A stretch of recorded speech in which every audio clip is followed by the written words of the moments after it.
Imagine if you were granted the very thing you had been praying for and working for right now. Just like that, no build up, no consequences, simply existing in the palm of your hands. A success? Absolutely. A curated success? Debatable. Being born in a rich family is just like that. It makes you rich definitely, but building that richness from scratch and keeping it that way is what makes you wealthy. Both are valid. Choose yours. Hey everyone, welcome back. Today's video is about spilling everything about the wealthy. In these next 10 minutes, you will know the absolute basics on how rich people as we know them are so different than the rest of us, not just in the monetary terms. For starters, I need you to view yourself as a rich person, even if it's just for the remaining minutes of this video. Let me start by saying this. The thing is, we all will earn some figure of money at some point in our lives. So do the rich. But what makes them different is how they preserve it and keep it. There are a lot of ways. But before that, let us answer this simple question first. The rich do preserve money, but from what? When we talk about rich protecting their money, it's not just them being paranoid or greedy.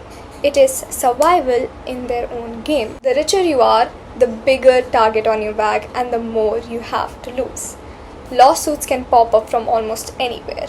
A business deal could go wrong. A minor accident could happen. Even petty disputes can get you blown out of proportion. Then there's the risk of market crashes, where one bad week can wipe off millions of your net worth.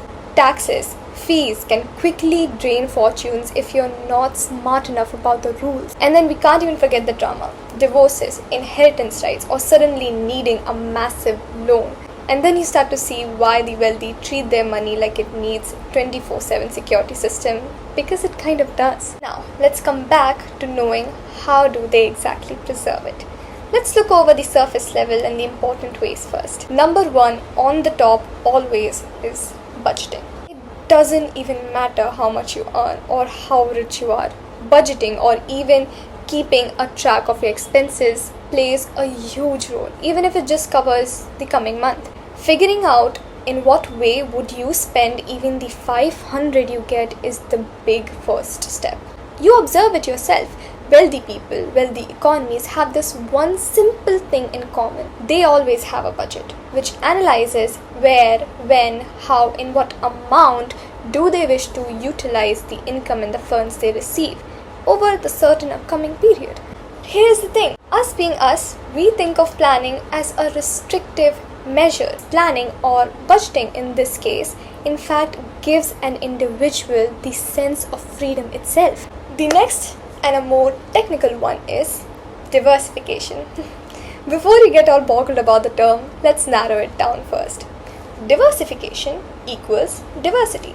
Diversity equals distributing. View it this way. If you only had to study your one favorite subject, which would be heavenly by the way, let's say history, and skip the rest of them, science, English, math, whatever you don't like, you would definitely for sure ace history that year. But you might as well fail that year. So that's dumb, and no one does that.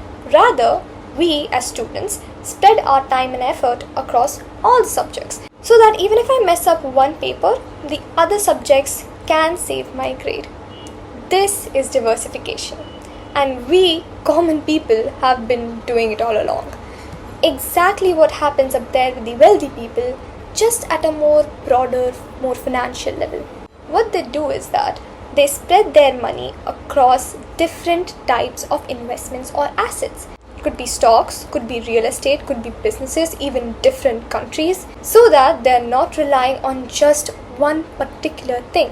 This way, if in case one investment drops in value, the others can still keep their overall wealth safe and maybe still growing. Now, before we get to the next one, we need to understand one thing. Even though diversification has our back, nobody wants their assets to lose value or get harmed. And so we have the next one, asset protection and risk management. Wealthy people work hard to protect their money from unexpected problems. No one wants their hard-earned valuable money to go to loss because of something they couldn't see coming. They do this through insurances. There's life insurances, disability insurances, property insurances. This way, in case of accidents or lawsuits or disasters, their money doesn't get wiped out. Then you have something called emergency funds, which are a bit different from insurances. In fact, I should not state emergency funds as a restriction to just the rich. Even common people like us, common families, should have an emergency fund. It is literally as the name suggests. People deploy their money in these funds so that when emergencies come knocking, they can answer them with liquid investments and instant cash. They do not need to touch their assets at all. You do not have to sell your valuable assets in order to satisfy something that you never saw growing. Then the rich people also keep their assets in trusts or companies or partnerships so that those assets are not exactly theirs. In fact, they are legally separate from them. Let me share a bit of business gossip here. Picture this. Billionaire Tony Pritzker and his wife headed for divorce in the 2020s. She's thinking, well, at least we have our $150 to $200 million LA mansion. But, plot twist, she didn't own it. Not even a little, in fact. Turns out that the mansion was locked away inside this maze, or more of a web of trusts and LLCs, which are limited liability companies. Legal structures that made the property technically belong to separate entities, those trusts, and not to the couple. In fact, Tony's lawyers went up to her and told her that you can't use this particular mansion because you were never a beneficiary of the trust that owned it. So when the divorce hit, the house was not counted as a part of their marital assets, meaning she could not touch an inch of it. That, my friends, is the power of a well-built asset protection plan. If it is set up right, even someone married to you can't legally get to it. Now we come to the real hot topic, or my favorite strategy of the wealthy, tax minimization. Here is the thing. Rich people cannot evade taxes. In fact, they do not evade taxes because that's for jail. They are simply avoiding them, which is perfectly legal. First move, real estate. You know how most people, even us, would buy a house, live in it, maybe rent it, and that's it, right? Yeah, that's not how the rich do it. For them, real estate is a tax weapon. Every warehouse, luxury apartment, a mall they own is basically a cheat code. Why? Because the government lets them subtract a bunch of stuff from their taxable income.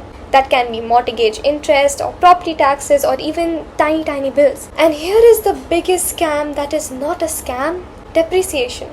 Here we are basically just pretending that that particular asset is losing value or depreciating over time, even if its current worth in the market is way more than when they first bought it. That pretend loss means they get to pay even less tax. But the real mind blower in this move is something that people call buy, borrow, die strategy. Here is how it goes. Step 1.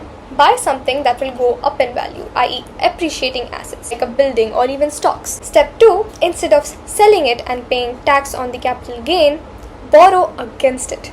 Loans are not taxable, so they get millions in cash and pay zero tax on it. Step 3.